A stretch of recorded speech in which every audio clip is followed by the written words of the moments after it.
தமிழில் வீடியோ போட சொல்லி நிறையா பேர் கேட்டுக்கினே இருந்தீங்க. ஸோ அதனால தான் இந்த வீடியோ தமிழில் இருக்க போகுது முழுக்க. ஸோ நம்ம லேப்டாப்ஸ் வாங்கும்போது பார்த்திங்கன்னா கன்சியூமர் மாடல்னு ஒன்று இருக்கும். அதுக்கு பிறகு பிஸ்னஸ் இல்லைனா கமர்ஷியல் மாடல்னுவாங்க. ஸோ ரெண்டுத்துக்கும் வித்தியாசம் என்னென்னா, கன்சியூமர் மாடல் யூஸ்வலி நம்ம ஸ்டடி பர்பஸ்க்கு வீட்டில் யூஸ் பண்ணுறதுக்கு யூஸ் பண்ணுவாங்க. அதோட ப்ரைஸ் கம்மியாக இருக்கும். அதே போல் பிஸ்னஸ் மாடல் இல்லை கமர்ஷியல் மாடல் அப்படின்னா வந்துட்டு அது ஆஃபீஸ் யூஸ்க்கு அப்படின்னு. ஸோ கொஞ்சம் நல்லா பர்ஃபார்மன்ஸ் நல்லாயிருக்கும், டியூரபிலிட்டி நல்லாயிருக்கும். ஸோ கொஞ்சம் நம்ம நிறையா அடித்து யூஸ் பண்ணலாம் அதை. ஸோ டைப்பிங் எல்லாம் ஃபாஸ்ட்டாக பண்ணுவாங்க நீங்கள் பார்த்தீங்கன்னா. ஸோ அதுக்காக யூஸ் பண்ண போகிறது. ஸோ இப்போ நீங்கள் இது கொஞ்சம் பட்ஜெட் அதிகமாக தான் இருக்கும் பிஸ்னஸ்ஸு. பட் ஆனால் அதனோட பர்ஃபார்மன்ஸ் ஆகட்டும், அதனோட டியூரபிலிட்டி ஆகட்டும், அதுக்கு வர்த்து. ஸோ அந்த பணம் வைக்கலாம். ஸோ அதுதான் வந்துட்டு நான் ஃபஸ்ட்டு ஹெச்பி அந்த மாதிரி ஒரு கமர்ஷியல் மாடல் இது. ஸோ அதை அன்பாக்ஸ் பண்ணி ரிவ்யூ பண்ணலாம். ஸோ இந்த மாடல் பார்த்திங்கன்னா ஹெச்பி 240 G7 அப்படின்னு. இதில் இன்டெல் ப்ராசஸர் தான் இருக்குது. ஸோ இன்டெல் ப்ராசஸர்லேயே i3 ஜென்ரேஷன் வருது. அதில் செப்பரேட் ஜென்ரேஷன் வரும். அதே போல் i5 வரும், அப்புறம் i7 வரும். ஸோ ப்ரைஸுக்கு ஏற்றாப்புல அதனோட ஜென்ரேஷன்ஸ் எல்லாம் மாறிக்கினே போகும். ஸோ இதை பார்த்திங்கன்னா வந்துட்டு இன்டெல் i5 வெர்ஷன் இது. ஸோ இதிலே வந்துட்டு ரேம் கெப்பாசிட்டி பார்த்திங்கன்னா 8 ஜிபியும் வரும், 16 ஜிபியும் வரும். அதே போல் இதில் ஒரு ப்ளஸ் என்னென்னா, உங்களுக்கு ஒரு எஸ்எஸ்டி ஸ்லாட் ஒன்று, எக்ஸ்பேண்டபிள் ஸ்லாட் ஒன்று கொடுத்துருக்காங்க. ஸோ அதை வச்சு நம்ம தேவைப்படுதுன்னா எக்ஸ்பேண்ட் பண்ணிக்கலாம். ஸோ அதை நான் பண்ணியிருக்கேன். 256 ஜிபி எஸ்எஸ்டி வந்துட்டு போட்டிருக்கோம். ஸோ இதனோட யூஸ் என்ன அப்படின்னு பார்த்தீங்கன்னா, இன்றைக்கி யாருக்கும் வெயிட் பண்ணுறதுக்கு பேஷன்ஸ் இல்லை. அதே போல் நம்ம ஆஃபீஸ் பர்பஸ்னால் நமக்கு கண்டிப்பாக டைம் இருக்காது. ஸோ ஸ்பீடாக எல்லாமே இதாகணுன்னு, அது பர்ஃபார்ம் பண்ணணும் அப்படின்ற மாதிரி இருக்கும். ஸோ ஓஎஸை நம்ம அதில் போட்டோம், இல்லை எது அதில் போட்டாலும் வந்துட்டு ரொம்ப ஃபாஸ்ட்டாக இருக்கும் அதனோட speed plus performance.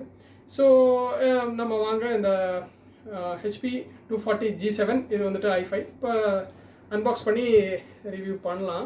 First unbox பண்ணிடலாம். அதுக்கப்புறம் நான் யூஸ் பண்ணிவிட்டு இன்னொரு வீடியோ நீங்கள் வேணும்னா சொல்லுங்கள், நம்ம வந்துட்டு ரிவ்யூ எடுத்து போடலாம், கமெண்ட்டில் விடுங்க. அதே போல் இது பாருங்கள், இதுதான் வந்துட்டு நமக்கு ஒரு மேனுவல் ஒன்று கொடுத்துருக்காங்க, செட்டப் மேனுவலு. அதே போல் இங்கே பார்த்தீங்கன்னா உங்களுக்கு வந்துட்டு நீங்கள் ஆகஸ்ட் 2020 வந்துட்டு இது மேனுஃபேக்சர் பண்ணி ஆகிருக்கு. ஸோ இதனோட ப்ரைஸிங்கும் கொடுத்துருக்காங்க. அதே போல் இது கீழே வந்தீங்கன்னா பார்த்தீங்கன்னா மேட் இன் சைனா ஒன்று போட்டிருக்கு. ஸோ இந்த இடத்துல பார்த்தீங்கன்னா ஒரு இன்டெல் ஓட ஒரிஜினல்ன்றதுனால இதை போட்டிருக்காங்க. சரி, இப்போ நம்ம வந்துட்டு என்ன பண்ணலாம்னா, இது உள்ளார இருந்து நம்ம எடுக்கலாம், என்னெல்லாம் வருது அப்படின்றத நம்ம பார்ப்போம். ஃபஸ்ட்டு சைடில் பார்த்தீங்கன்னா ஒரு சின்ன பாக்ஸ் மாதிரி இருக்குது, அதை எடுத்துடலாம். ஓகே, இது ஒரு பவர் அடாப்டர் கேபிள் வருது. அதுக்கு பிறகு பார்த்தீங்கன்னா இதான் வந்துட்டு நம்மளோட இதை பக்கத்தில் போட்டலாம். இதுதான் வந்துட்டு லேப்டாப் நமக்கு. அதே போல் இங்கே ஒரு மேனுவல் ஒன்று இருக்குது. ஸோ இதுதான் வந்துட்டு நான் விண்டோஸ் 10 வந்துட்டு அப்லோட் பண்ண சொல்லியிருந்தேன். ஏன்னா இதில் வந்துட்டு வராது, நம்ம தான் அப்லோட் பண்ணணும். ஸோ செப்பரேட்டாக. ஸோ அதுதான் இது. ஸோ அதுக்கு உண்டான வாரண்டி கார்டு இது. இதுவுமே வந்துட்டு நல்லா இருக்குது பேக்கேஜிங்கு பார்க்குறதுக்கு. இது பக்கத்தில் எடுத்து போட்டுடலாம். ஸோ இது நல்லா கவர் பண்ணியிருக்காங்க பார்த்தீங்கன்னா. ஓகே, சூப்பர் ஃபினிஷ் இருக்குது, பார்க்குறதுக்கு வந்துட்டு நல்லாயிருக்கு. ஒரு டெக்ஸ்சர் பார்த்திங்கன்னா உங்களுக்கு கேட்பீங்க நீங்கள் சவுண்டு. அதே போல் என்ன இருக்குது அப்படின்னு பார்த்தீங்கன்னா, இதுதான் ஃப்ரண்ட், இப்படி தான் இருக்கும். அதே போல் பேக் பார்த்திங்கன்னா ஸோ இப்படி இருக்கும். ஸோ அந்த ரிமூவபிள் பேட்ரி மாதிரியெல்லாம் இல்லை, நம்ம ஓப்பன் பண்ணி தான் எடுக்கணுமா இருக்கும். அதே போல் என்னென்ன போர்ட்ஸ் இருக்குது அப்படின்னு பார்த்தீங்கன்னா, நீங்கள் அந்த 3.5 mm ஜாக் இருக்குது. இங்கே லேன் கேபிள் கனெக்ட் பண்ணிக்கலாம். இங்கே ஒரு HDMI போர்ட் இருக்குது, 2 USB இருக்குது. அதே போல் உங்களுக்கு இதுதான் வந்துட்டு உங்களுக்கு அந்த SSD ஸ்லாட்டு ப்ளஸ் இங்கே ஒரு USB ஒன்று கொடுத்துருக்காங்க. ஸோ இதுதான் இப்படி தான் இருக்கும். ஸோ இதை நம்ம ஓப்பன் பண்ணலாம், எப்படி இருக்குதுன்னு பார்க்கலாம். இது வரைக்கும் வந்துட்டு நல்லா இருக்குது பார்க்குறதுக்கு. சூப்பராக இருக்குது. இது வந்துட்டு ஒரு கவர் ஒன்று போட்டு கொடுத்துருக்காங்க.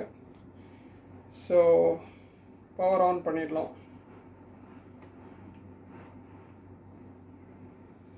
இங்கே பார்த்தீங்கன்னா உங்களுக்கு Intel core i5 10th generation போட்டிருக்கு.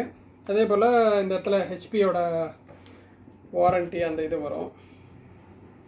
ஸோ இது யூஸ்வலி இப்போ வர லேப்டாப்ஸில் எல்லாமே உங்களுக்கு கேமரா வந்துடும். ரொம்ப ஃபாஸ்ட்டாக இருக்குது பார்த்தீங்கன்னா நீங்கள் வந்துட்டு ஓப்பன் ஆகிறதும். ஏன்னா வந்துட்டு இது வந்துட்டு எஸ்எஸ்டியில் போட்டிருக்கிறதுனால நம்ம ஃபாஸ்ட்டாக இருக்கும், ரொம்ப ஃபாஸ்ட்டாகவே வந்துடுச்சு. ஸோ இதுதான் வந்துட்டு நம்மளோட லேப்டாப்பு. நீங்கள் இதனோட ஃபுல் ரிவ்யூ வேணும்னா நான் ஒர்க் பண்ணிவிட்டு எப்படி இருக்குது, கேமரா எப்படி இருக்குது, வாய்ஸ் குவாலிட்டி எப்படி இருக்குது. கீபேட் வந்துட்டு ரொம்ப நல்லா தான் இருக்குது. நீங்கள் பார்த்தீங்கன்னா நல்லாயிருக்கு, கீபேட் நல்லாயிருக்கு, நம்ம யூஸ் பண்ணலாம். இதை கீபேடு நல்லா நம்ம ஸ்ட்ராங்காகவே கொஞ்சம் அடித்து யூஸ் பண்ணால் கூட நல்லா தாங்கும். கமெண்ட்டில் லீவ் பண்ணுங்கள் நீங்கள், நம்ம ரிவ்யூ வேணும்னா போட்டுடலாம். ஸோ அதே போல் உங்களுக்கு இந்த வீடியோ பிடிச்சிருந்ததுன்னா லைக் பண்ணுங்கள், ஷேர் பண்ணுங்கள், சப்ஸ்கிரைப் பண்ணுங்கள். தேங்க்யூ.